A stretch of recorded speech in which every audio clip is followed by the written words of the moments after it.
So just a heads up, Janine will not be joining us tonight.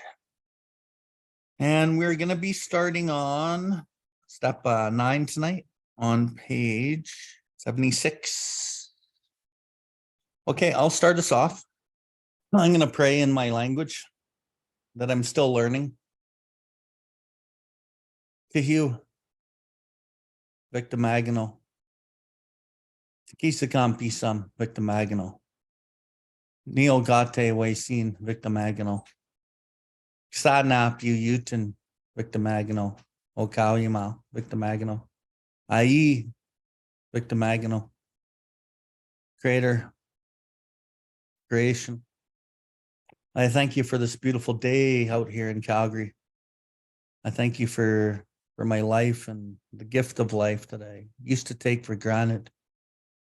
Creator, I ask for your guidance today. I ask for your strength, power, direction, courage, and wisdom. As we walk through our lives on a day-to-day basis and we try to source some extra power from you, Creator. I understand of myself, I am nothing, that when I don't go to you first, I deprive myself. So I ask, Creator, in the conscious and subconscious, that I lean on you to guide my life and to allow me to be of service to you and to your kids. Creator, I ask for your guidance today on the study, that I'm able to bring to my memory circumstances and events that might be helpful to understand certain aspects of what we're delivering here today. I ask for an open mind for myself, a new experience in you and the program and my fellows, Creator, so I may be able to experience everything in a new way as I've never been here before. I thank you for the challenges of my life, all the hardships and the hardships to come. And I ask that you keep me conscious and awake to learn the lessons as I need to learn them as we go. I ask for prayers, Creator, for all the suffering people on our meeting and off of our meeting, the people in the world who suffer from the malady, who haven't found a way out. I don't know what power that we talk about, but they find that power and that light that you've given me and many others. Creator, ask for just prayers for everybody online, that they're able to hear something that helps them today and takes that into their life and uses it to build character and do better. I thank you for my life today, Creator. Hi. Okay. So just a couple things before we get started here. You know, Eric kind of mentioned something that I'll touch on later in the study, but I'm going to touch on it again, and I have touched on it before. On the last paragraph of page 164, it says something really important. This program is vast, right? It's very big. There's many different personalities. There's all sorts of meetings. There's all sorts of people. There's all sorts of viewpoints on what the program is. But the program's actually very laid out and it's very clear. If you want what we have and you're willing to take certain steps, the steps are the steps. In the original manuscript, it talks about directions. If you want what we have and you're willing to follow directions, talks about it in step 10. If you have followed directions carefully, you will felt the flow of a spirit into us. Rarely have we seen a person fail who has thoroughly followed our directions. Further on, clear-cut directions are showing how we have recovered. The word direction is very important because it gives you an idea. When you look up directions, it's actually a proposal to achieve a goal. It's like a blueprint. Well, what's the blueprint? Well, I want to recover from a seemingly hopeless state of mind and body. That's cool. The mind would be the obsession and the body is the allergy. But really, as you understand the literature of the big book, it's talking about the spiritual malady. That's really what the issue is here, is the spiritual malady. And the word recovery means the process of recovering from an illness or an injury. The illness that we suffer from is a spiritual malady. And if we follow the directions contained in this book, we can recover from a malady. And when the spiritual malady is overcome, we straighten out mentally and physically. And there's a line that I really love out of the We Agnostics chapter. It says, if you can think honestly, if you can search diligently within yourself, then if you wish, you can join us on the broad highway. With this attitude, you cannot fail. It says you cannot fail. And it says the consciousness of your belief is sure to come to you. The consciousness of the belief of the mustard seed that you might have believed in when you were beginning this process, or that maybe you've been around for many years and it just hasn't fucking clicked, but you know there's something there. But if you can think honestly and if you can search diligently within yourself, then if you wish, you can join us on this broad highway. So back to that page 164, at the bottom of the page on 164, it talks about abandon yourself to God as you understand God. And that comes through a set of directions in the book. Admit your faults to him and your fellows. Clear away the wreckage of your past. That's part of what we're discussing tonight. Give freely of what you find and join us. We shall be with you in the fellowship of the Spirit. It's the fellowship of the Spirit that we're looking to find. The fellowship of tradition 3. Tradition 3 says, if you have a desire not to drink or use, you're a member. Great. That's not the fucking fellowship that's going to save your life. That's the fellowship that allows you to join a meeting and to become part of something. But the fellowship of the Spirit is where we find the fourth dimension, where we do something different that most people aren't doing. And the fellowship of the Spirit is a very small fellowship in the fellowship of Alcoholics Anonymous, Cocaine Anonymous, Narcotics Anonymous. The fellowship of the Spirit is very, very small. And the fellowship of the Spirit is obtained by following the directions and not fucking being the sheep and doing what everyone else is doing. And it talks about that in We Agnostics. Being a spearhead for God's ever-advancing creation, an intelligent agent. He's saying, fucking work for me, man. Work for me. Go to work for me, Bill. Show people. Be the intelligent agent. Collect the data. Fucking give it back to the people and show people. And that's what we're all to try to do, in my opinion. And that's really what these studies are about. It's about fucking inspiring people to not do this for yourself fully. Of course, we're going to do it for ourselves to some degree. But this is about doing it for other people. As all the literature states, it's about, may I better do thy will.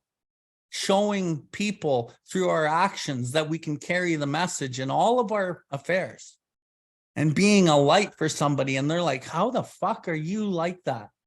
I want that. When we talk about humility, humility is a precious stone. It's the diamond. Everyone loves diamond.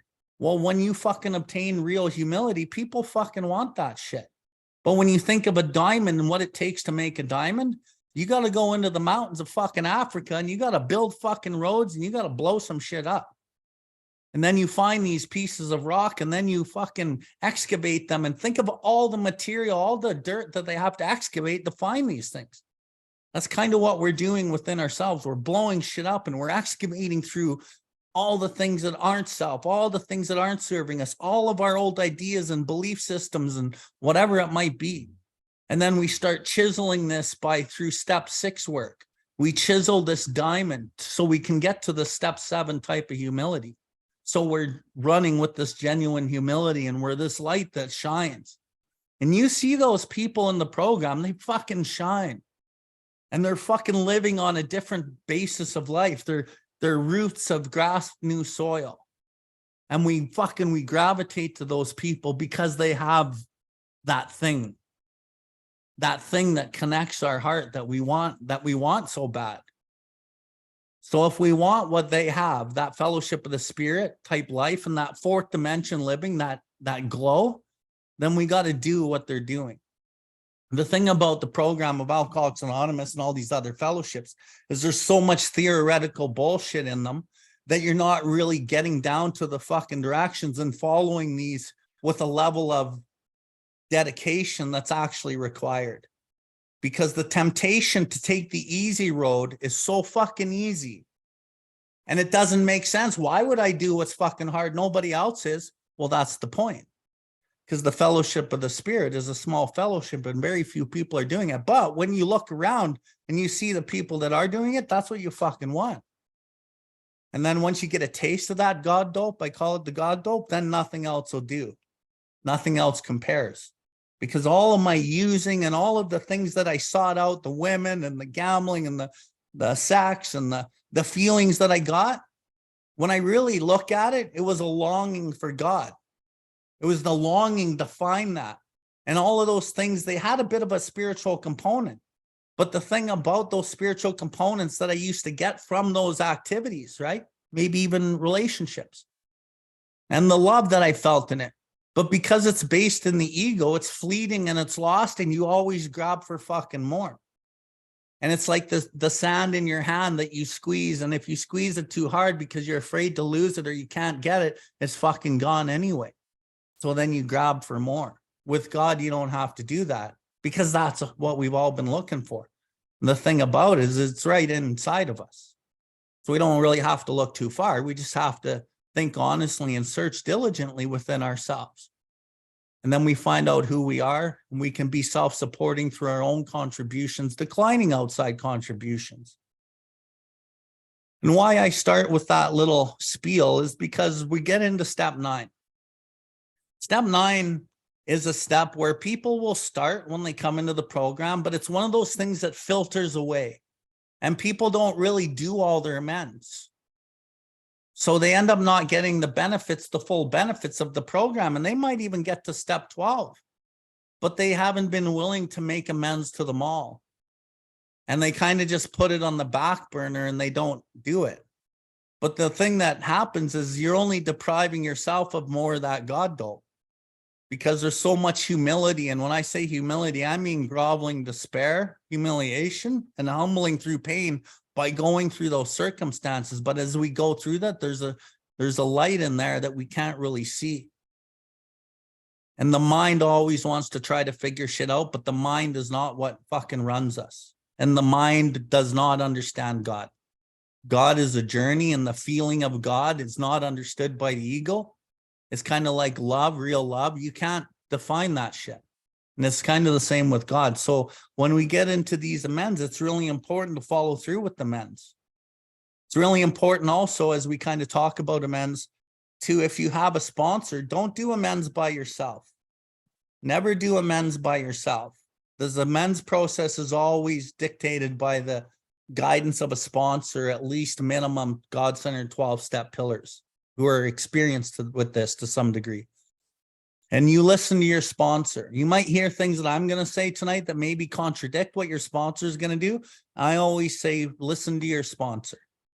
And then as you get into the sponsorship aspect and you start sponsoring, you can guide people the best you can with your own intuition and use the use of your pillars. I will say that out of all the steps and all the actions that I take in this program as a sponsor, the one that I've had to consult counsel the most or get advice from other people is step 9 as a sponsor, because all situations are different. They're not exactly the same ever. So I can give people advice on defects all day long that's very similar, but when it comes to amends, I often have to get outside counsel to really help me guide people in the right way. So, and as we get into the step 8 and 9 here, and 9 mostly, you're going to see the little piece of step 8 that's in the big book. The reason why we did step 8 of the 12 and 12 last week is because there's not really much of step 8 in the big book. I'll point out where it is, and then it goes right into step 9.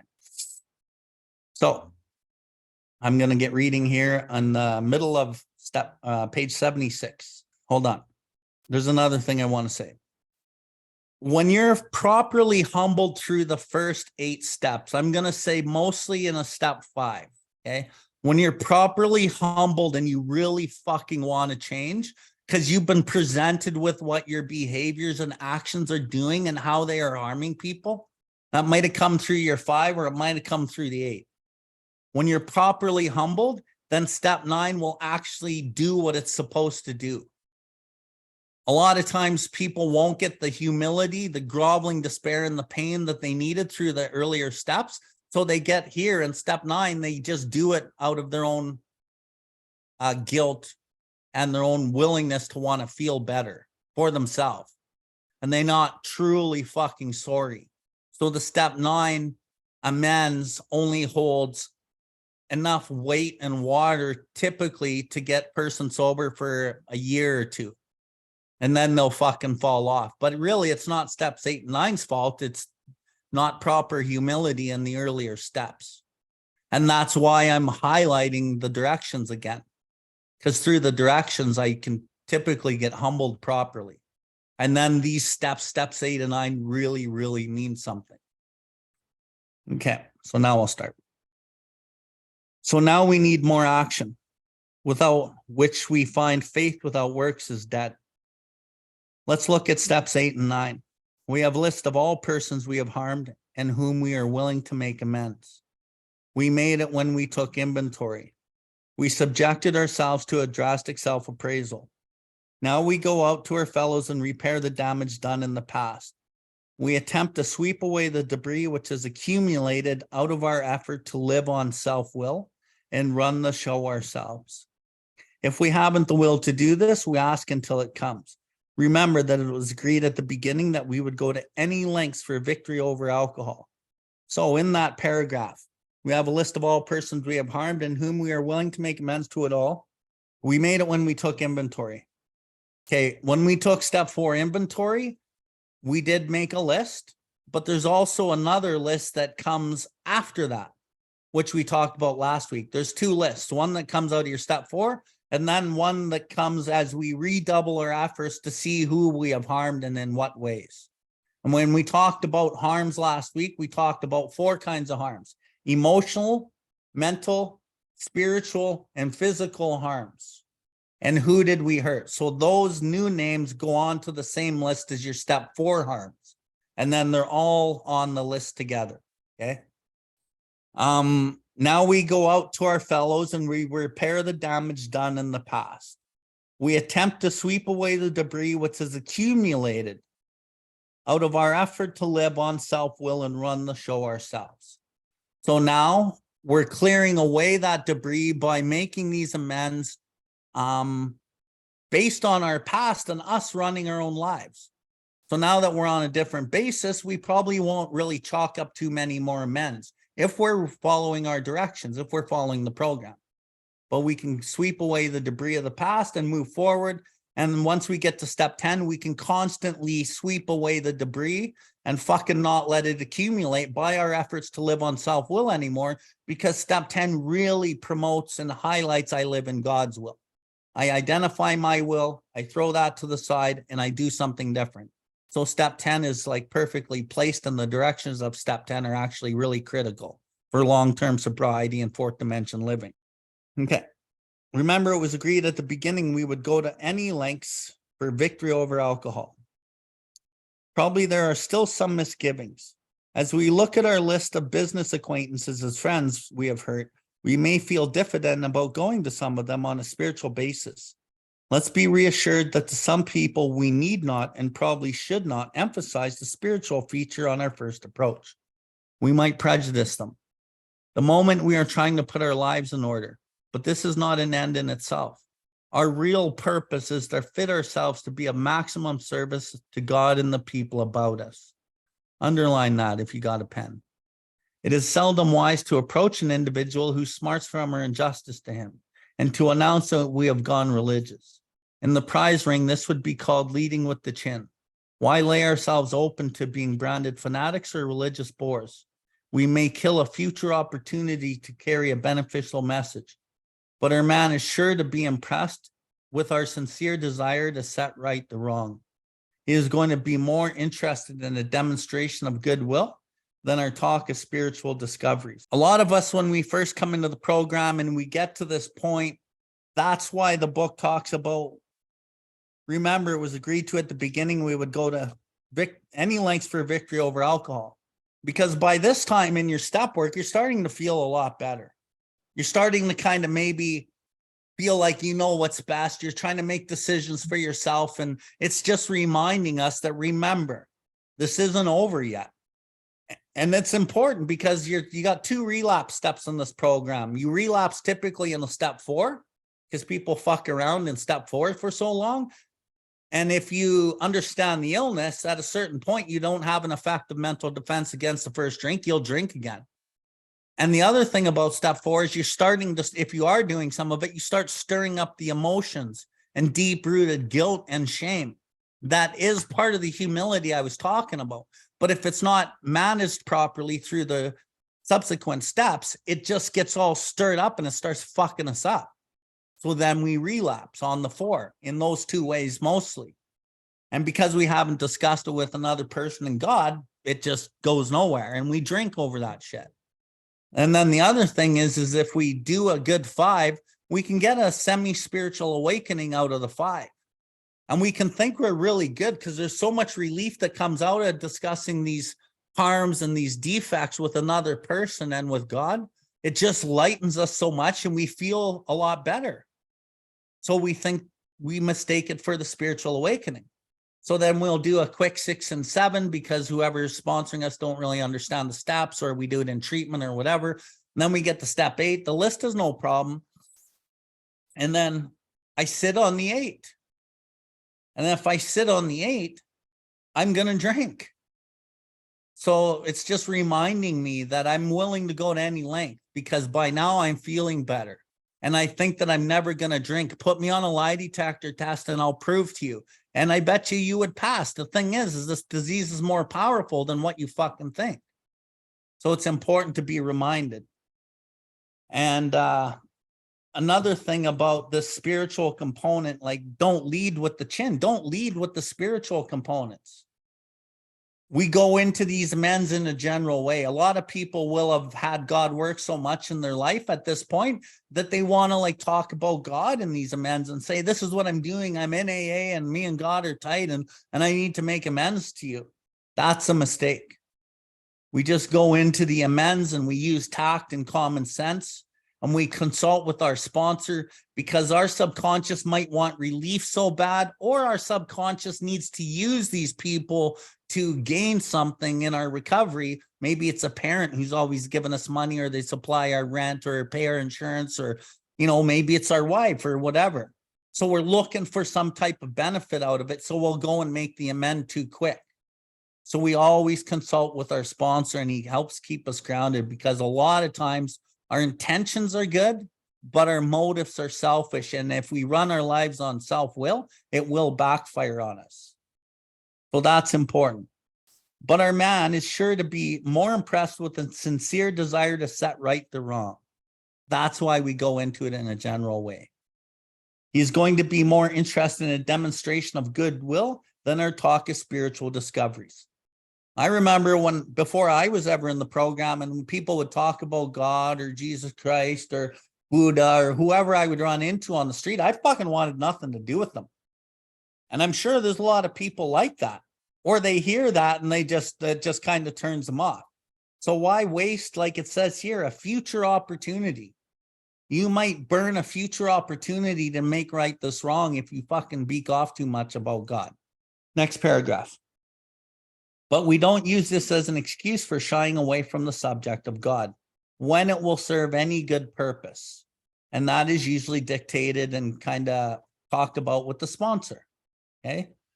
We are willing to announce our convictions with tact and common sense. Another piece you should underline.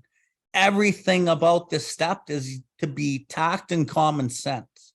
And the thing about us alcoholics and addicts, especially when we're new, tact and common sense aren't our greatest attributes. So we got to rely on other people in the program to really help us, guide us, and navigate what is tactful and what works properly due to their experience, not ours. The question of how to approach the man we hated will arise. And maybe he has done us more harm than we have done him. And though we may have acquired a better attitude to him, we are still not too keen about admitting our faults. Nevertheless, with a person we dislike, we take the bit in our teeth. It is harder to go to an enemy than to a friend, but we find it much more beneficial to us. We go to him in a helpful and forgiving spirit, confessing our former ill feeling and expressing our regret. So as we go to somebody we hate, we don't really want to do that at first, right? And maybe we don't hit those people right off the bat. Maybe we get some traction. So if I'm working with somebody and they got a big list of people and they're you know, they've been humbled properly. They're at this point in their recovery. I'm going to look at their list and I'm going to go, okay, we're going to pick 5. And it's for sure not going to be their mom or their dad or their girlfriend or employer. It's not going to be those type of people. It's going to be people that they can get some light traction in this step on. And as they get light traction in this step, they start feeling some humility and some benefit. We pick another 5. And then at some point, we're going for these harder ones. And like it says in the book, there's much more benefit to these harder ones. And the thing about this is it's not a matter of how much they might have harmed us, whoever it might be. So if I'm going to an old friend who really fucked me over, I only look at my spot, my parts where I was at wrong. And that's really hard to do. But if you're really sincere and you want to follow these directions, you'll go into that amend. So if I have 20% of the harms and he's got 80, the 20% of my harms becomes 100% of my focus.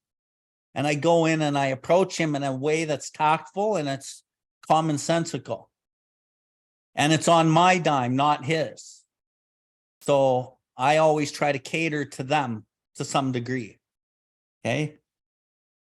So we take the bit in our teeth.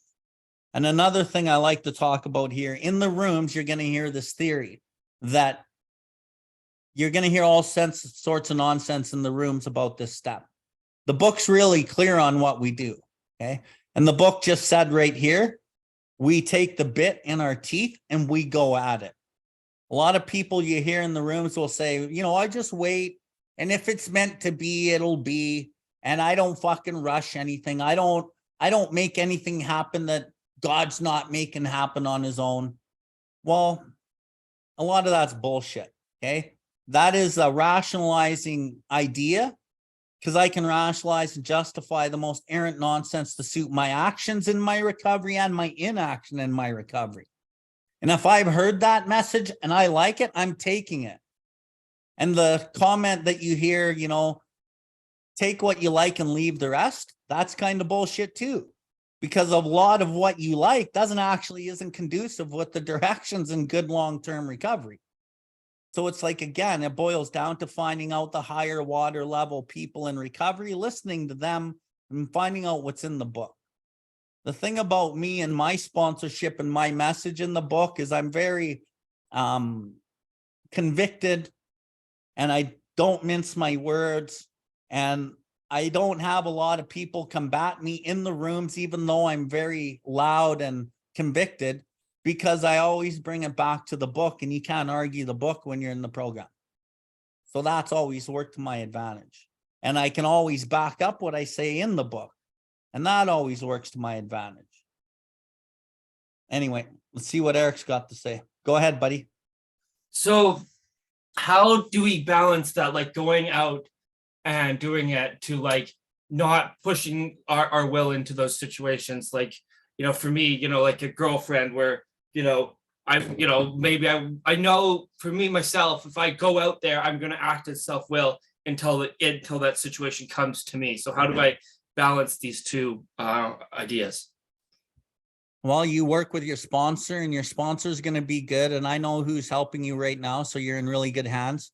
And let's say you're single. Well, you don't go make amends to all your past girlfriends when you're a single guy, right? You wait till you're in a good place. And a lot of times the sponsors and our pillars are able to say, you know what, I think you're in a good place.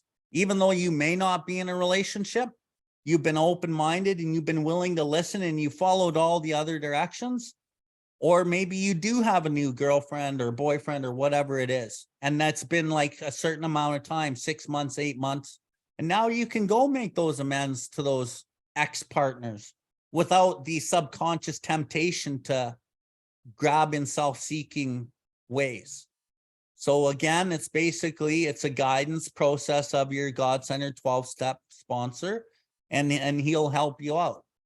So what I do see is guys come into the program and they're 6 months sober and they're making amends to all their ex-girlfriends, and they're unemployed and they're making amends to all their old employers.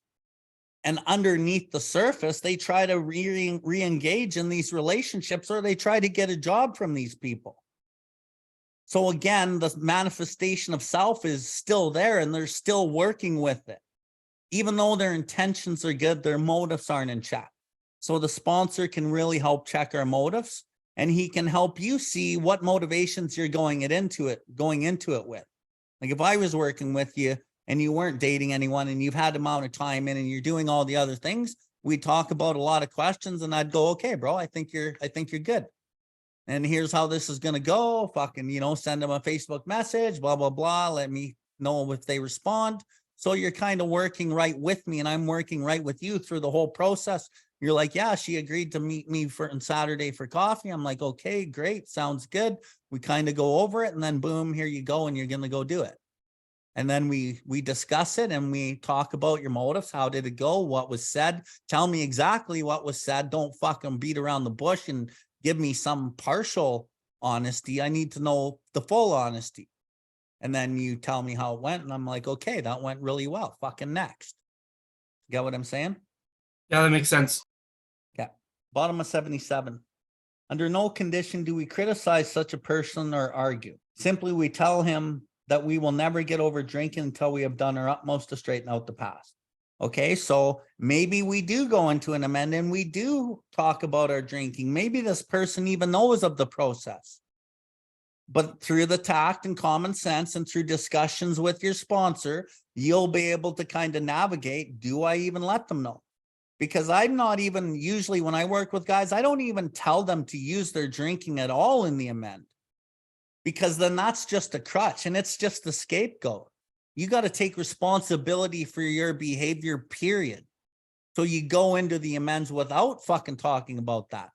But maybe there's a few people who that might be something that comes up. Also more discussions with your sponsor on, okay? We are here to sweep off our side of the street, realizing that nothing worthwhile can be accomplished until we do so, never trying to tell him what he should do. His faults are not discussed. We stick to our own. If our manner is calm, frank, and open, we'll be gratified with the result. Okay, kind of touching back. Under no condition do we criticize such a person or argue, period. When we talk about clear-cut directions, this chapter is full of clear-cut directions.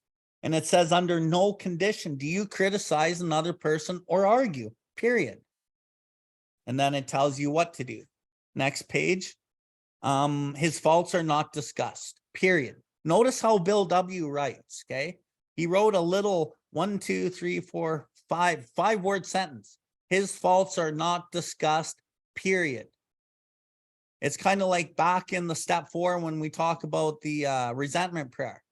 We do not retaliate or argue, period. We don't fucking do that. No matter how much your ego wants to do that, it says no, don't do that.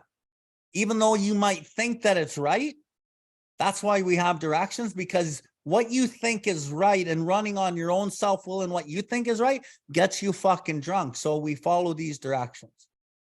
And as we go through these with our sponsors, we can really kind of get the idea of where we're going in the amend. And then it says, we stick to our own, period. Again, just highlighting. It is through the honesty and morality where we stand a better chance of getting what we really fucking want. And if you're honest and you're moral, you will typically always get what you want, that you really want. So you got to note that. The thing is that as we act in our defects and the temptation to like act in pride and ego is so, because there's a benefit there. There's a sense of power and control in that moment. And I almost always know what the outcome is going to be. I'm going to feel more powerful and I'm going to get what I think I want, but you actually never get what you really want. So that's really important. So in 9 cases out of 10, the unexpected happens. Sometimes the man we are calling upon admits his own fault. So feuds of years standing melt away in an hour. Rarely do we fail to make satisfactory progress. Our former enemies sometimes praise what we are doing and wish us well. Why would they do that? Why would a former enemy praise me and wish me well? Because I've just presented myself in the image and likeness of fucking God. And he can't help but hit his own heart and see the fucking authenticity in you. And they fucking will do that. And you might even have made a new friend, even though that's not your intention. Your intention was to right the wrong, to rebuild the new fence, not to get relief out of it. Occasionally, they will offer assistance. It should not matter, however, if someone does throw us out of his office. We have made our demonstration, done our part, period. It is water over the dam. Most alcoholics owe money, so we get into a little bit of financial amends here.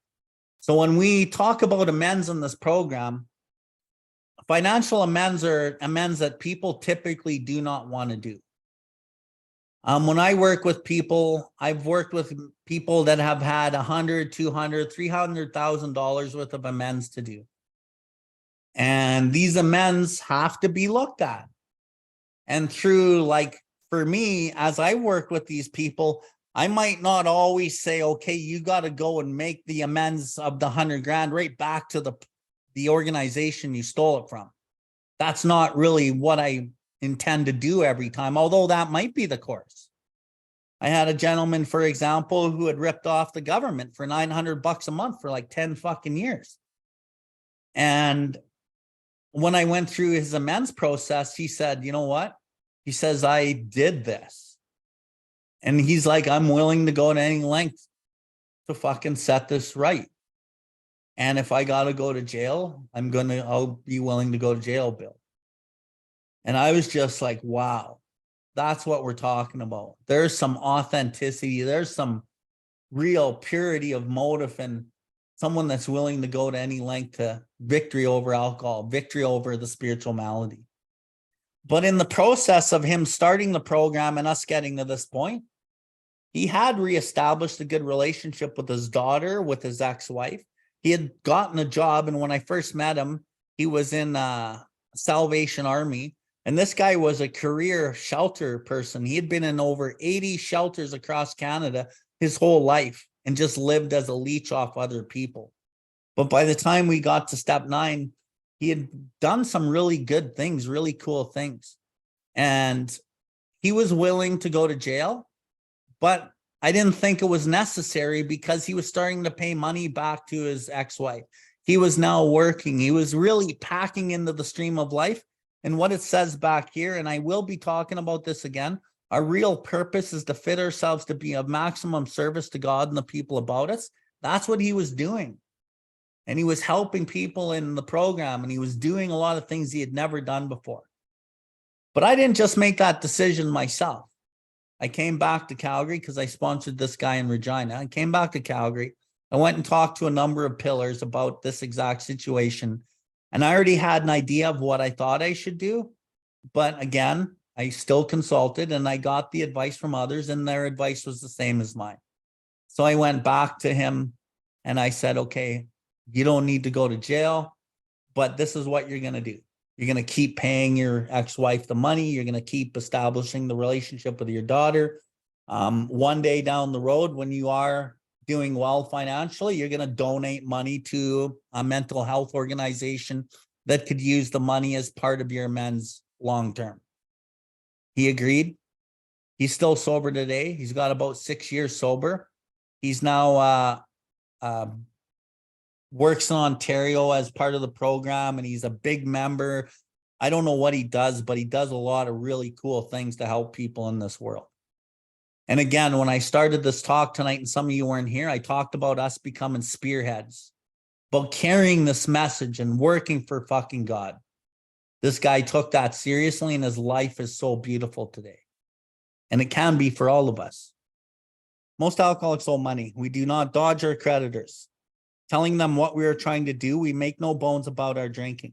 They usually know it anyway, whether we think so or not. Nor are we afraid of disclosing our alcoholism on the theory we may cause financial harm. Approached in this way, the most ruthless creditor will sometimes surprise us, arranging the best deal we can. We let these people know we are sorry.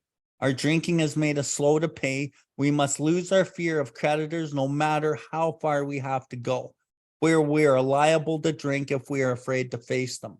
And this is an area where a lot of people will say, well, I'll pay that money back, but I'm going to save up a huge pocket full of money and I'm going to bring $5,000 in when I have it. No, man. No.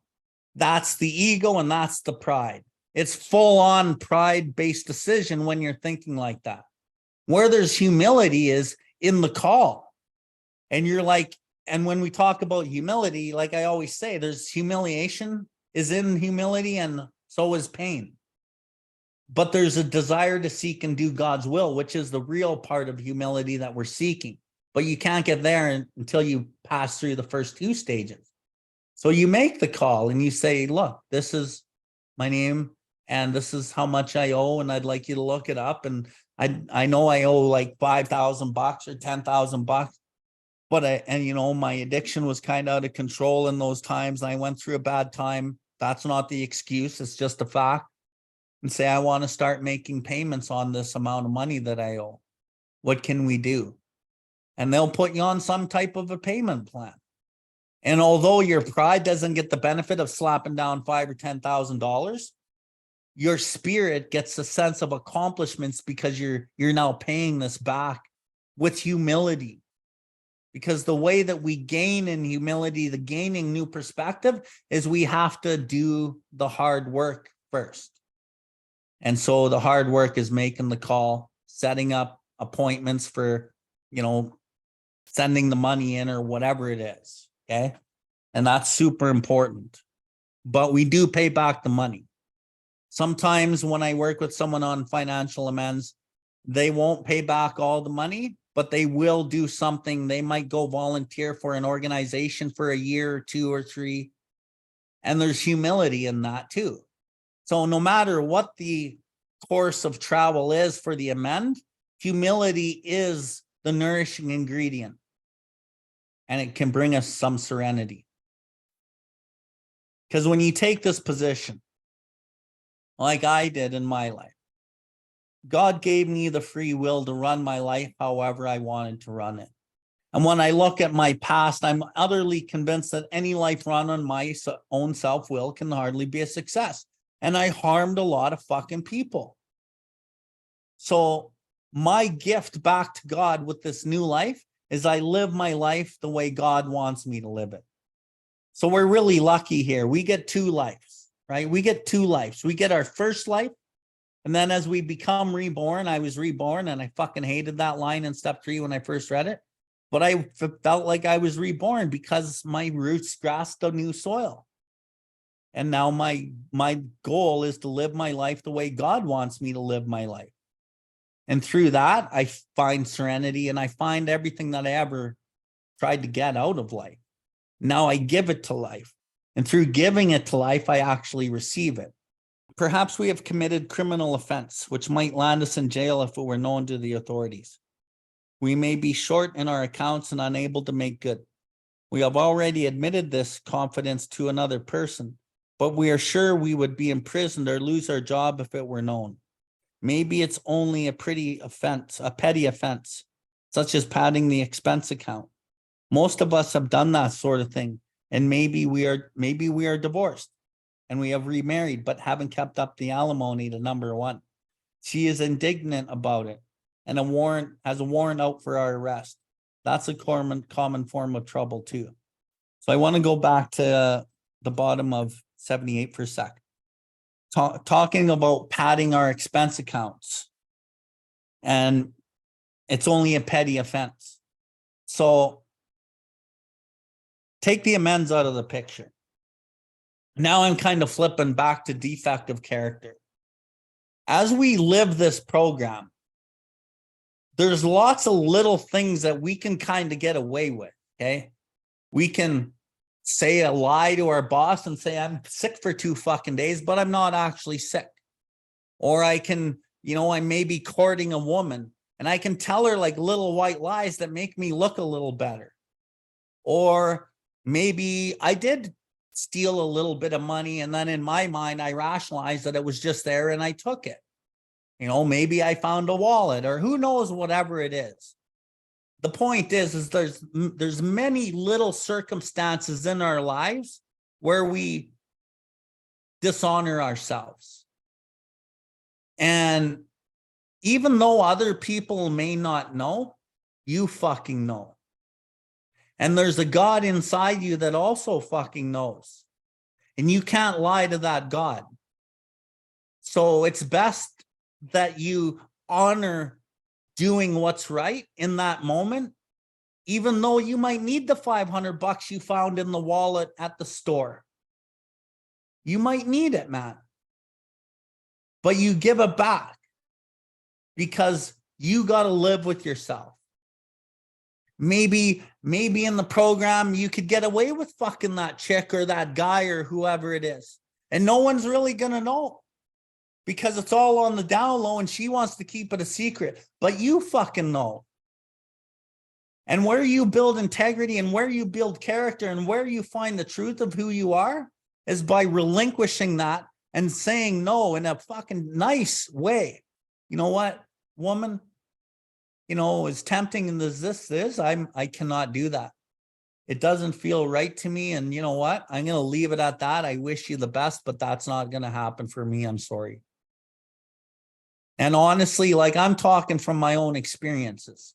I've had to do these things. I've had like women take her clothes off right in my fucking apartment and want me to take her. And I was so tempted and I moved on it. And then I was like, what am you doing, dude? No, bro. And for me to fucking say no was super fucking hard because she was really pretty and she was really sweet and she had many years sobriety too, but it wasn't right? It wasn't right. And I had to say no. And I benefited down the road, but the pain of fucking saying no to that at that moment. And for days after, my ego experienced the pain because the suffering I experience is only a suffering of the ego. And it is killing the ego. And the one about $500 in the wallet, that's one of mine too. And that was last year.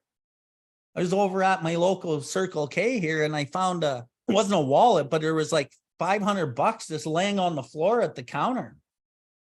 And then I was like, I just grabbed it and then I put it in my pocket and the store guy wasn't even there. But then I kept it in my pocket and I kind of thought, oh, cool, fuck it. There's no wallet. There's nothing attached to it, man. This is kind of like a freebie and I really needed it. And then I didn't spend it because something told me don't spend it. And then I went back to the store the next day. And Naman, the guy who owns the store, he asked me, he says, did you find $500 in the store? And I said, yeah. And he said, can you give it back? He said, because this lady called and she said that she dropped it and blah, blah, blah, this big story. And I didn't even need to hear the story. It didn't matter. As soon as he asked me and I acknowledged, I'm giving it back, right? But I didn't want to. And I could have easily said no. And he even said, you know, I can't make you give it back because I don't know if there was actual proof or anything. So he's like, I don't even know, bro, but I appreciate you that you said yeah and you will give it back. And I gave it back. And that doesn't make me a saint. That just makes me okay with me, fuck. Because if I would have lied in that moment, then I had to live with it. I have to live with that. And if I do enough of those things, they pile up. I'll probably fucking drink somewhere down the road. But I'm not really worried about drinking or drugging anymore because I get too much God dope because of doing shit like that. Okay, let's keep going here. Papa 79. Maybe we're divorced and we have remarried. Haven't kept up the alimony to number one. She's indignant about it and has a warrant out for our arrest. That's a common form of trouble too. I'll get more into that later. Although these reparations take innumerable forms, there are some general principles which we find guiding. Reminding ourselves. So if reminding ourselves that we are willing to go to any length previous wasn't enough, Bill W. reminds us again, and this is a piece out of step 4, reminding ourselves that we decided to go to any lengths to find a spiritual experience. So he's redoubling that, reminding us. We ask that we be given strength and direction to do the right thing, no matter what the personal consequences may be. And as you can see, that's kind of a prayer too, right? We can ask God in any given situation to be giving the strength and direction to do the right thing, no matter what the personal consequences. Because just in recovery in general, as we go through our lives, we will act out of a fear of not getting what it is that we think we want, or we're afraid to lose something we have. So when we talk about step 6, we're talking about relinquishing the defects of character that stand in the way of our usefulness to God. So in step 6, there's a word that he uses and it says reservation. And the goal is to do God's will without reservation. So back to step 6 for a moment. Any person capable of enough willingness and honesty to try repeatedly step 6 on all his faults without reservation has indeed come a long way spiritually, and therefore is entitled to be called a man who is sincerely trying to grow in the image and likeness of his own creator. And the goal of step 6 is to work repeatedly with honesty and willingness to try to relinquish these things on all of our defects all the time without reservation. And if we can do that, we will grow a long way spiritually. And therefore, we're entitled to be called a man who is sincerely, honestly trying to grow in the image and likeness of his own creator. So as we kind of implement this little prayer into our day-to-day lives, given the strength and direction, do the right thing no matter what the consequences may be, regardless of what I'm not going to get or what I might lose, I act in God's will in a form of love, one way, shape, or form, regardless of what the consequences may be. And the consequence may seem like you missed out on something, that you didn't get something that you wanted. But the payoff to that relinquishment in that moment won't reveal itself till down the road, till you've learned your lesson in that area. So that might be the first millimeter of 100 millimeters of lessons, a yardstick of lessons that you need to learn to actually let something go. So as we talk about letting go in this program, you can't just let go because your mind thinks you can. That's not how it works. It comes through consistent, persistent commitment to change and ask God for help and relinquish these things one circumstance at a time, a millimeter at a time. And although you may not feel the benefit of that in the first 10 millimeters of the journey, halfway down the journey, you're starting to feel a little different because you're not the same. And then once you make the full yardstick, the full 100 millimeters, you've actually changed, and you don't have to think about what you're going to lose in that circumstance or what you're not going to get. You will just do the right thing without reservation because you're on a different footing now, because you kept trying in the micro moments of life. That's essentially the essence of step 6. Okay, let's carry on. We may lose our position or reputation or face jail, but we are willing. We have to be. We must not shrink at anything.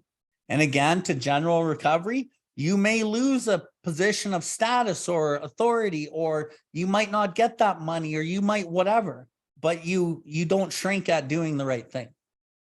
That's like the paramount lesson in what I'm saying. We do the right thing at any cost. And you don't even know what the real cost is, because the benefit of fucking acting in character and love and true tolerance for man and God doesn't benefit till you get down the road. And if you don't do that, you will suffer. That's a guarantee. And you're going to suffer either way in that moment, in that decision, or any of these decisions. But you will suffer unremitting suffering for a long time if you don't change. The unremitting suffering that we all fucking know about, that anxiety, that fear, that depression, that restless, irritable discontent, you will suffer that unremittingly, or you can suffer the pain of growth and change where you actually build some self-confidence within your own self to navigating that challenge in that micro moment, and not knowing that the benefit is in that moment because it comes down the road, but having that faith because you don't know what the benefit is. Most of us are only going to do something when we know what we're going to get at the end of it. This journey is an unknown thing where you have to have that leap of faith and try something different and trust in God. Then when you kind of do this enough, life's just a fucking adventure, man. It's just one adventure after another because you never really know what's going to happen.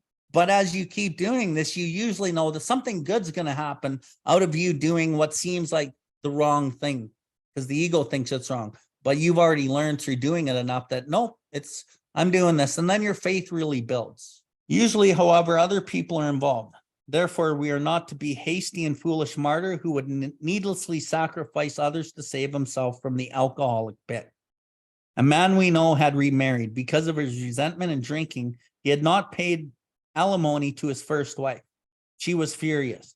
She went on to court and got an order for his arrest. He had commenced our way of life and had secured a position and was getting his head above water. It would have been impressive heroics if he had walked up to the judge and said, "Here I am." We thought he ought to be willing to do that if necessary, but if he were in jail, he could provide nothing for either his family. We suggested he write his first wife admitting his faults and asking for forgiveness. He did, and also sent a small amount of money, and he told her what he would try to do in the future. He said he was perfectly willing to go to jail if she insisted. Of course, he did not, and the whole situation has since been adjusted. And that story is the exact story that I told you about my sponsee.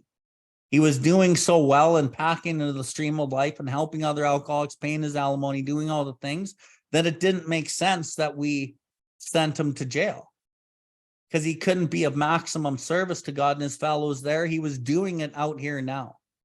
So as long as he stayed the course, which he has for 6 years so far, he's been able to help so many more people on this planet than ever if he had went to jail. I'm assuming. I'm not God, so I don't know for sure, but it worked out that way, and I would assume that's the way God wanted it to work out, because he's now an upstanding citizen. He gets along with his acts. He's got a great relationship with his daughter. He actually even had a kid with his new wife at 55 years old.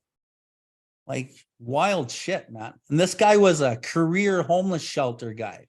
Anyway, let's move on. Top of 80. Before taking drastic action, which might implicate other people, we secure their consent. If we have obtained permission, have consulted with all others, ask God to help, and the drastic step is indicated, we must not shrink. Okay, so that's kind of a confusing paragraph. Before taking drastic action, which might implicate another person.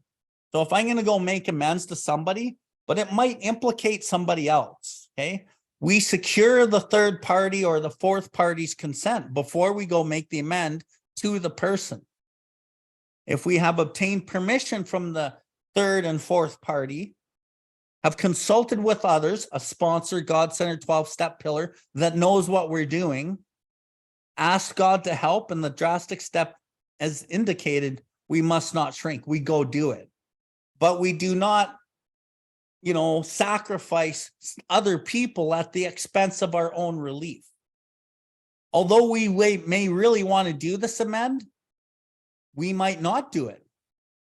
Action might be deferred here. Maybe there's another way to do this amend. But that's where the consultation with the sponsor is so important, because you might harm more people in the pursuit of doing the amend that you want to do. And then you owe more amends. And really what's happening is you're making more decisions based on self, and you're creating more inner turmoil for yourself and more confusion in your life, which, it's a slippery slope. And then maybe you don't want to make amends to these two people that you didn't get consent from. And then you pull away from your sponsor because you know that you did this and it created more damage, and you don't want to get shit from your sponsor. So there's a whole bunch of subconscious things that can happen. You follow the directions and you do what's here, and you don't have to suffer the pains of all those other mistakes. This brings to mind a story about one of our friends. While drinking, he accepted a sum of money from a bitterly hated business rival.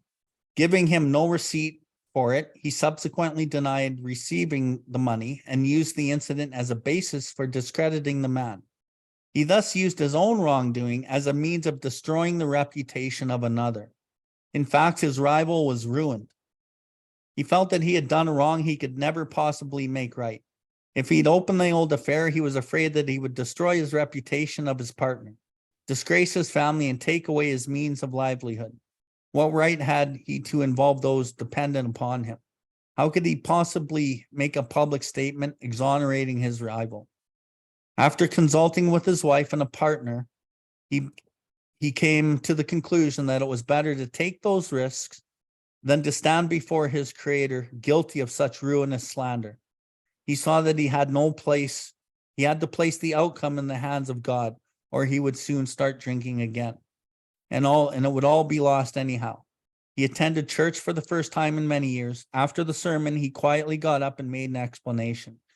His action met widespread approval, and today he is one of the most trusted citizens of his town. This all happened years ago. So it all just coincides with what I was talking about earlier. Just doing the right thing at any cost, leaving the consequences up to God. And because he did the right thing, with a proper display of honesty and morality, we stand a better chance of getting what he really wanted. He got the respect. He got the integrity. He got the view that this guy is a man of fucking integrity. And that whole situation actually lifted him up and placed him in a better position than if he had kept it to himself. The thing with him keeping it to himself is, like I said earlier, is you don't get to keep the secret by yourself. Because the God inside you knows when you fucking are full of shit and when you've hurt people, when you've lied, when you've dishonored yourself. And basically what it does when we do that, because we have God in us, you create shame. The word shame, by definition, is dishonoring one's own consciousness. You can't dishonor yourself, man. The thing about our alcoholism and our drug addiction and our spiritual malady is the malady is kind of like thrust upon us in the society because we're taught to behave like that right from the word go as a kid. You know, learning how to manipulate and lie and be dishonest and not tell the truth, tell half truths, fucking trying to get what it is that we think we want and manipulating the world to deliver it to us. Meanwhile, stepping on the toes of our fellows and then getting those behaviors validated by society at large and all the other people around you because they're doing the same thing. We can't do that anymore. And then as you walk this way of life, you start leveling up your consciousness. Our thought life will be placed on a much higher plane when our thinking is cleared of wrong motives. So as we clear the wrong motives, we raise our level of consciousness, and now we see other people everywhere living that way. So not just us alcoholics and addicts, we see the whole world around us suffering from mental illness, physical illness, fucking feuding, resentment, and all these things. And then we become really grateful for what we have been so freely given here, because we can walk in our own skin and be authentic. We don't have to sell ourselves out.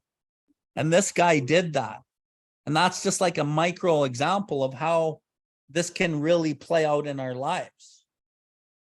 And like in my own experience, like there's a lot of people on here that know me from years ago and that kind of, you know, have heard a lot of the shit that I've said or that I've recorded and presented on different social media. And I know them because they're my friends too.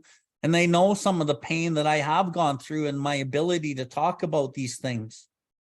And because I talk about these things freely and openly, and I talk about the growth that I've had out of the pain, you know, that's what's built my integrity and my willingness to say, yeah, I fucking did that, man. Fuck the newcomer.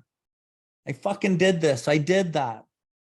And I learned out of that. And here's what I learned. And here's how that went down. Because I'm not going to run around my life keeping secrets from anybody.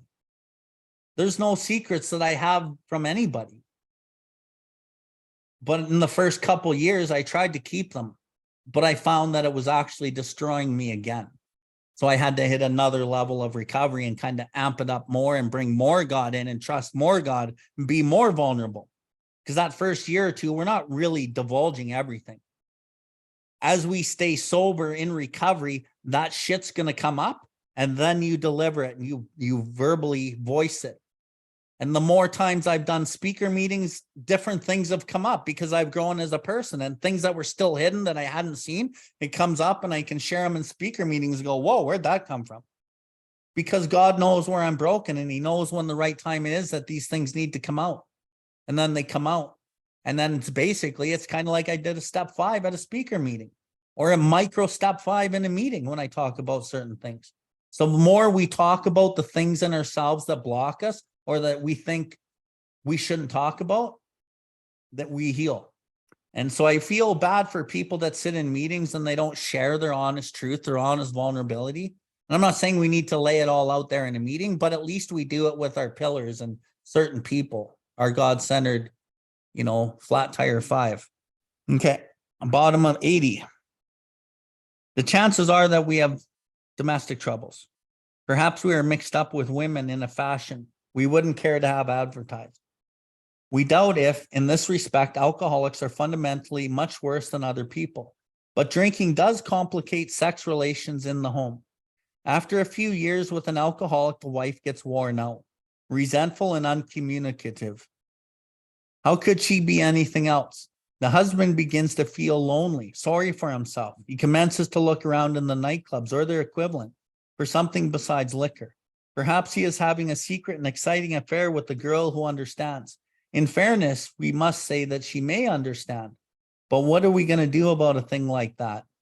A man so involved often feels very remorseful at times, especially if he is married to a loyal and courageous girl who has literally gone through hell for him. Whatever the situation, we usually have to do something about it. If we are sure our wife does not know, should we tell her? Not always, we think. If she knows in a general way that we have been wild, should we tell her in detail? Undoubtedly, we should admit our fault. She may insist on knowing all of the particulars. She will want to know who the woman is and where she is. We feel we ought to say to her that we have no right to involve the other person. We are sorry for what we have done, and God willing, it shall not be repeated. More than that, we cannot do. We have no right to go further, though there are maybe justifiable exceptions, and though we wish to lay down no rule of any sort, we have often found this to be the best course to take. Okay, so that's a pretty heavy paragraph. Okay, I've had many discussions with people that do not agree with that paragraph. And you will see, Bill talks about in the sex conduct on page 69 of the big book, we do not want to be the arbiter of anyone's sex conduct.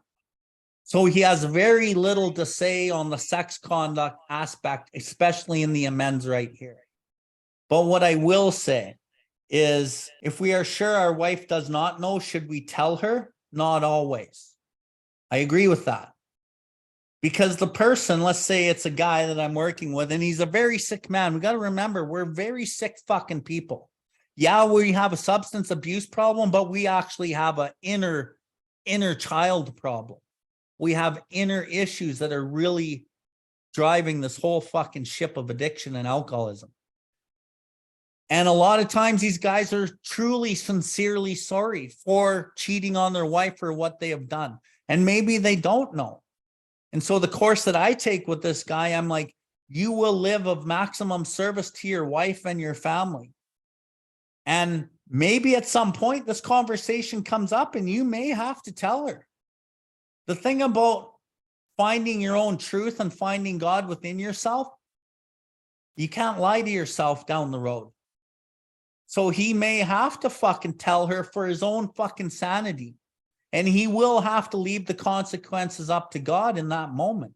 And he may lose his wife and he may lose his family. But to begin with, I navigate him to try to stay with his family, to be with her. But also the thing about me is I find a lot of people aren't meant to actually be together. They've developed their relationship on a foundation of faulty principle, based in the ego, based in fear, based in societal belief systems. And that foundation, because it's based on fear, is very faulty.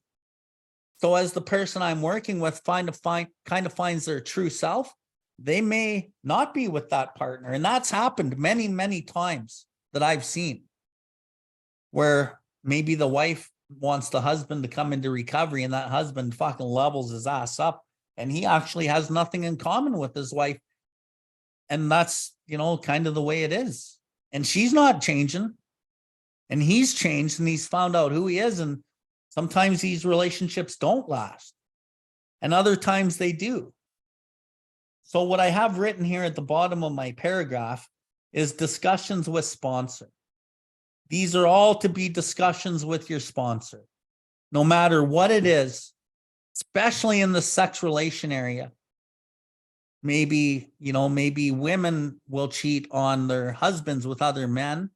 A lot of men go to rub and tugs and, use hookers and call girls and heavy porn users and things like that. But these things cannot carry on. They have to be mitigated with a relationship with God, not just mitigated, relinquished. And the thing about porn is it'll fucking actually fuck up your whole life. It'll rewire your whole marriage. It'll rewire your whole brain. So porn's really destructive nowadays in our society, but it's something that people won't talk about yet. Not only is it destructive to the person watching it, it's destructive to the many people that are actually producing the material now. Since COVID, some of those sites have gone up 500% in the people producing the content, but they're also getting the validation out of the men or the women who are giving them the money or fucking whatever it is. So it's a really destructive force, and it's a really big motivator in the spiritual malady of our society today.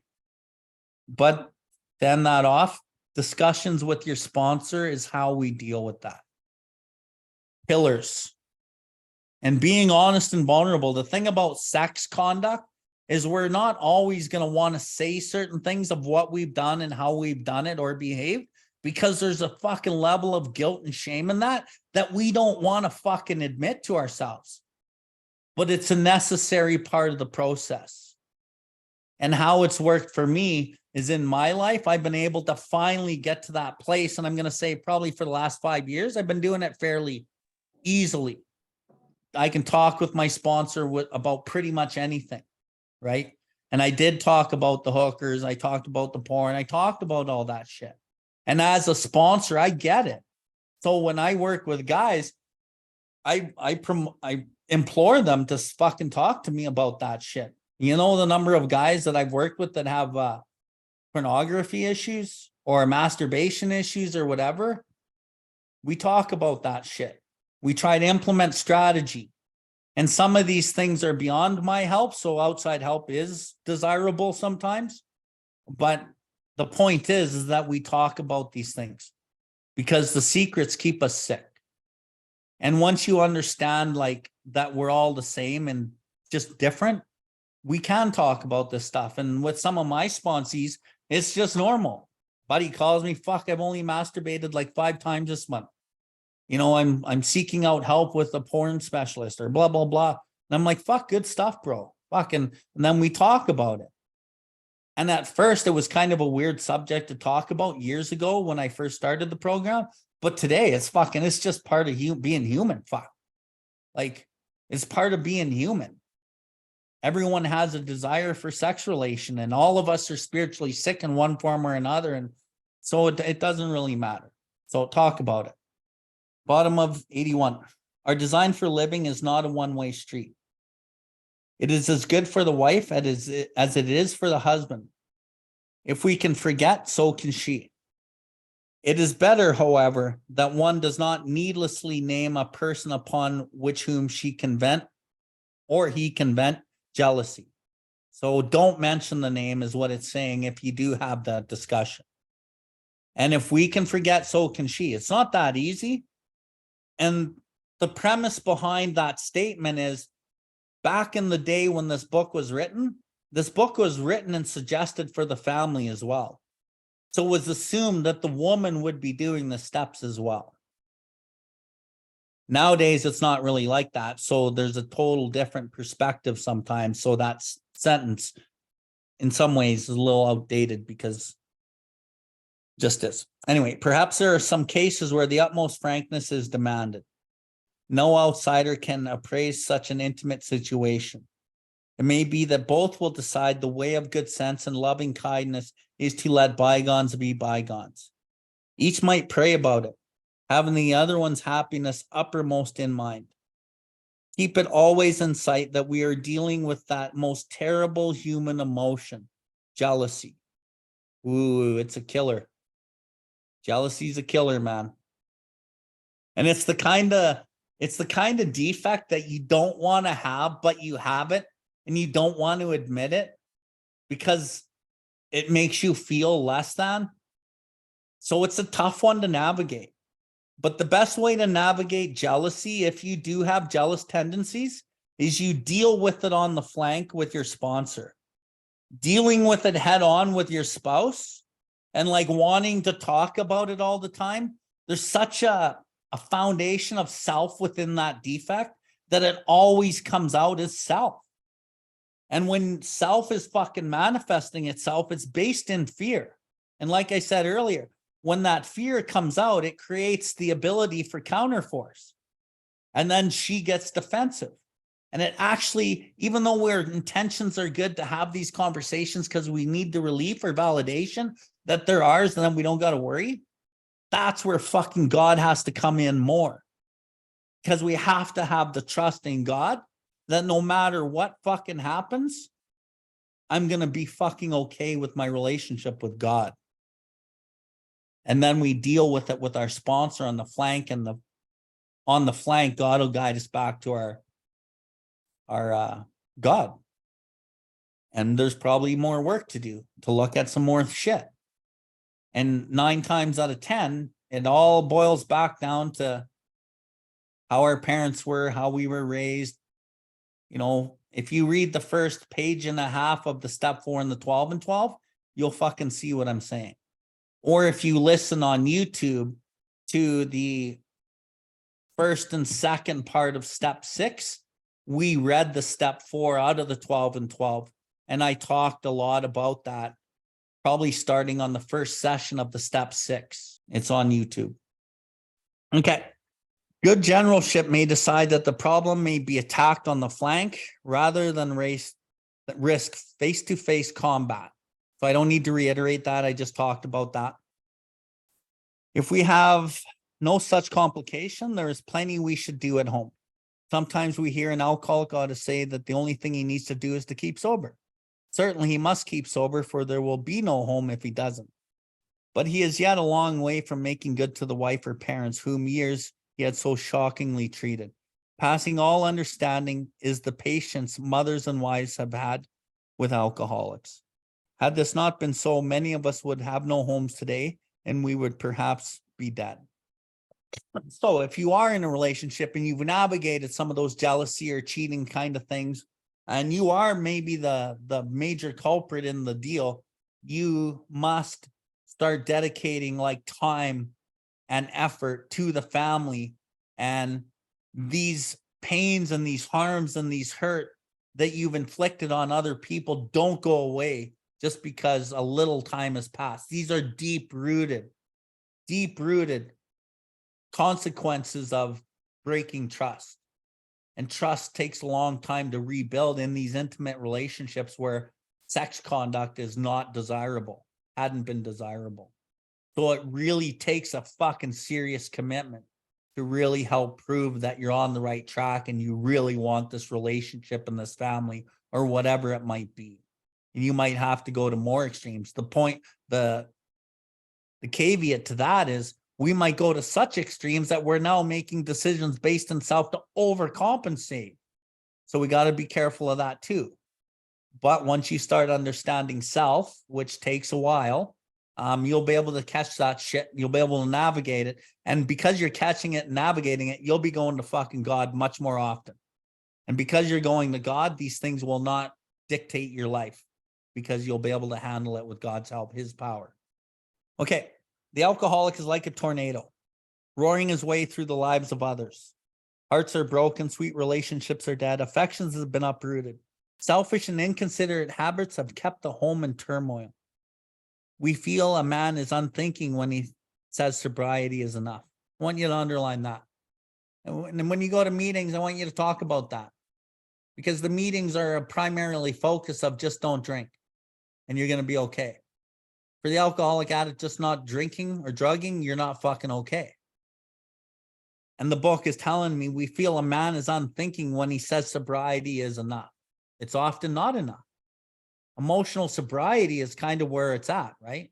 So not drinking is, it's okay, but it's still settling for the crumbs.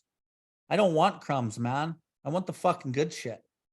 The good shit comes with the hard work after not drinking. And in the step 6 or the step 7, it talks about, removing the substance is just the first milestone on this new road we are walking. So that's important. He is like the farmer who came up out of the cyclone cellar to find his home ruined. To his wife, he remarked, "Don't see anything the matter here, Ma. Ain't it grand the wind stopped blowing?" So what is that saying? It's saying this guy comes out of the cyclone cellar. He's an alcoholic. Comes out. The storm's done. Aren't you happy that I'm not drinking anymore, Ma? Like, just not drinking. Fuck, you should all be okay with that. And how many people do we see in the program that, after 3 or 6 months, they're like, oh, my family won't accept this. And they can't see how better I'm doing and how much effort I'm putting in. Who the fuck cares? Who the fuck cares what effort you're putting in? You have a whole lifetime of roaring through people's lives. Hearts broken, sweet relationships are dead, affections have been uprooted, selfish and inconsiderate habits have kept the home in turmoil for years. That's actually what we're talking about. But because we are so selfish and self-centered, we expect everyone to turn and forgive us within 6 months or a year. But on the next page, it'll say 10 or 20 years of drunkenness would make a skeptic out of anybody. Not only with the drinking, but 10 or 20 years of your anger, of your selfish and inconsiderate habits. Those things don't just turn around because you fucking changed for 6 months and things have gotten better. And usually that's why we don't go make amends to our family, at least in my opinion. Listen to your sponsor. That's why I'm not sending my sponsee to make amends to their mom and their dad and their wife and their kids in the first 6 or 8 months. Because you got to prove to them that you're actually going to be sorry. And when you've done this for a year or 2 years or 3 years, now you're going to make that amend. And you're really fucking laying it on the line. You're saying, I am sorry. And I'm proving every day that I am sorry. And I'm going to continue proving, but I want to say a few things. And you make that amend. And it's really, really heartfelt. Because you've changed your behaviors. You're not drinking. You're trying to pack into the stream of life some differences. You are now making time for people that you didn't make time for before. Maybe you never listened to your wife and you didn't appreciate what she said, but for the last 1.5 years, 2 years, you've been practicing that. You're doing a good job. Now you can make that amend because your actions are showing it. And an amend comes from the word amendment, which means to change. So you've changed. Now that amends has depth and weight. Next page, 83, top of the page. Yes, there is a long period of reconstruction ahead. We must take the lead. A remorseful mumbling that we are sorry will not fit the bill at all. We ought to sit down with the family and frankly analyze the past as we now see it, being very careful not to criticize them. Their defects may be glaring, but the chances that our own actions are partly responsible. So we clean the house with the family, asking each morning in meditation that our Creator show us the way of patience, tolerance, kindness, and love. The spiritual life is not a theory. We have to live it. Unless one's family expresses the desire to live upon spiritual principles, we think we ought not urge them. We should not talk incessantly to them about spiritual matters. They will change in time. Our behavior will convince them more than our words. We must remember that 10 or 20 years of drunkenness would make a skeptic out of anybody. So back to the top of the page. Yes, there is a long period of reconstruction ahead. And what I want to highlight about that line is, because we're in the amends and we're talking about family and things like that, I don't want you to get the impression that that line means you go fix your fucking family. That's not what I'm saying. There's a long period of reconstruction ahead for you, for me. Through the reconstruction of me, step 3 prayer, God, build with me, do with me as thou wilt. I'm the one under reconstruction. I'm asking God to build with me and do with me and construct me as he will. Relieve me of the bondage of self, God. Take away these fucking old behaviors, these old floorboards, these old angers and hurts and traumas. Remove all these things. Take away these difficulties so that victory over them may bear witness to those, maybe my family. I would help with thy power, thy love, and thy way of life, this new way of life. And we take that to the step 7 prayer. My creator, I'm now willing that you should have all of me, the good and the bad. I now pray that you remove from me every single defect of character that stands in the way of my usefulness to you and my fellows. Reconstruct me, God. Take away these defects of character so that I can serve you better. As I go from here to do your bidding, as I go from here to pack into the stream of life within my family. And then it goes on to say, I can't find it, but I'll talk about it because I'm going to reread it. We must take the lead. So in my family, this is how it worked. So some of you guys know part of my story. So when I was 22 years old, I quit drinking. I quit on a prayer. I'd already been to treatment. Alcohol was my fucking nemesis, but it was my solution, but it kept fucking up my life. I quit drinking and I turned into a workaholic and an anger and a violentaholic. And I used money and status and my business and anger that was my new solution to my spiritual malady. And I used that for many years and I got a lot of relief because I had money and I bought a lot of things. But I actually, my selfish and inconsiderate habits of my family, there was many. And I wasn't drinking. I was smoking weed. I was doing mushrooms. So I was still medicating with drugs and alcohol. But eventually my business fucking blew up because I found crack cocaine. And I found my new solution. I ended up burning down my life with crack cocaine. I lost my business. I lost my family and I lost everything. I ended up coming to recovery with fucking nothing. I didn't have a penny to my name. I actually came in here with $350,000 in debt, which I actually worked through in the amends process. But anyway, as I got sober, I started talking to my daughters who were living with their mom, at first with the nanny that we used to have, but then finally she got her own place. And so my kids are living with her.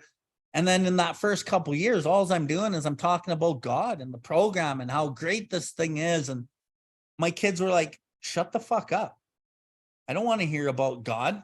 And the thing about me is most of my life, I made fun of people that talk about God. So I had trained them for years to fucking not accept God because I thought God people were weak, right? Just like it talks about in We Agnostic. I was that guy. Cynically dissecting spiritual principles. That's what I did. I dissected and I made fun of them. So I'm talking about God in AA for fucking years. And then my daughters really started pulling away and they were super resentful at me. And then one day, it was about year 3, not one day, but over some time, I was just like, I got to shut the fuck up. I got to not talk about God and I just got to live this. I just have to live this program and be the principles and be the dad that I need to be. And also at the time I read a book, it was called Seed of the Soul. And the Seed of the Soul told me in the book, it said, your kids are not your kids. They're creator's kids. You've been just gifted the job of being a pillar for them and showing them how to live this life if you can live it the right way. So I took that and it changed me inside when I read that part of the book and I was like, they're not my kids. The mistake that I made was I told them, yo, you're not my kids, you're God's kids. And they were super fucking mad at me. So was my ex-wife. She's like, have you lost your fucking mind? So I made a lot of mistakes on this journey, but I did finally shut up and I just started living this. And then like it said here, we must take the lead. A remorseful mumbling, we're sorry, won't fit the bill. I did that. And at some point we did sit down with the family and we frankly analyzed the past as we now see it, being very careful not to criticize. Their defects were glaring, but I didn't talk about them. But the chances that our own actions were partly responsible, fully responsible. So we cleaned the house with the family. I didn't start praying with these people till years later. At year 6, my 2 youngest daughters asked if they could work the steps. That was pretty unbelievable. And since then, we've had a great relationships. They've been up and down in their sobriety, but I've stayed steady. And where I never was the first call when they were struggling with things, I am the first call many times today, because I've proven myself through staying consistent. Oh, there it is. Our behavior will convince them more than our words. That's the long period of reconstruction. We work on ourselves and we let God fucking show them through our actions and our behaviors. That is what will convince them. But we don't need to go out and fix all of the family. Don't do that. You just fix yourself. Work on yourself. And in God's time, what's meant to be will be. And they will probably come back and give you the gratitude that you've shown them and taught them something. But that's not the goal either. So that's like some major advice that I think you should really try to take in. And remember that 10 or 20 years of drunkenness would make a skeptic out of anybody. 10 or 20 years of being unemotional, sober, and angry and violent and opinionated and fucking whatever I was, that doesn't change overnight either.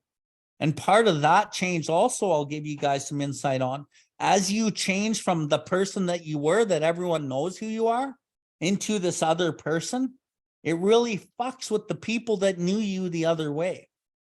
So they're going to get mad at you for changing, for being different. That doesn't matter either. You have to stay the course. Don't get caught into the self parts of the change where you got to act like your old self in these other areas, because you need to grasp new footing, new God roots, and move forward. And it'll just benefit down the road. But you might go through a period where they fucking want nothing to do with you because they think you've gone fucking nuts with your spirituality or God, or you're too nice now or whatever. That's what they thought about me. You're too fucking nice. Like, who are you? You're not even my dad, they said. My ex-wife was like, who are you?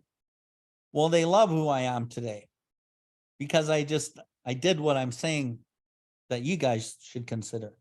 I'm going to read this last paragraph. I'm not going to read the promises. I'm going to read the promises of step 9 when we start step 10 next week, because they go together really nicely. So the last paragraph I'll read is the second last paragraph on 83.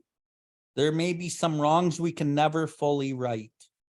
We don't worry about them if we can honestly say to ourselves that we would right them if we could. Some people cannot be seen. We send them an honest letter, and there may be a valid reason for postponement in some cases, but we don't delay if it can be avoided. Again, we don't delay. If it can be avoided, we don't delay. We make these amends. We should be sensible, tactful, considerate, and humble without being servile or scraping. As God's people, we stand on our feet. We do not crawl before anybody. So this paragraph here kind of highlights as you stay sober, okay? As you stay sober, there will be some wrongs that you can never fully right. And because self-love doesn't come just because we want it, a lot of people start feeling better about themselves in that first year. But the self-love, like the real self-love, it actually comes more over time.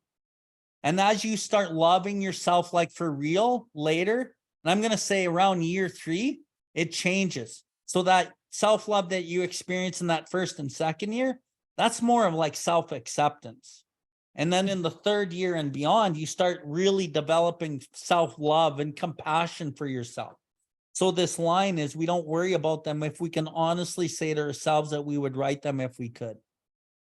And we really do believe that. And we know that we would at that point. And we've developed so much more compassion over the years of doing this, that we're really actually, the guilt and the shame that plagues us below in our subconscious, it's not plaguing us as much. And we're actually learning to love ourselves. I think that's about it for tonight.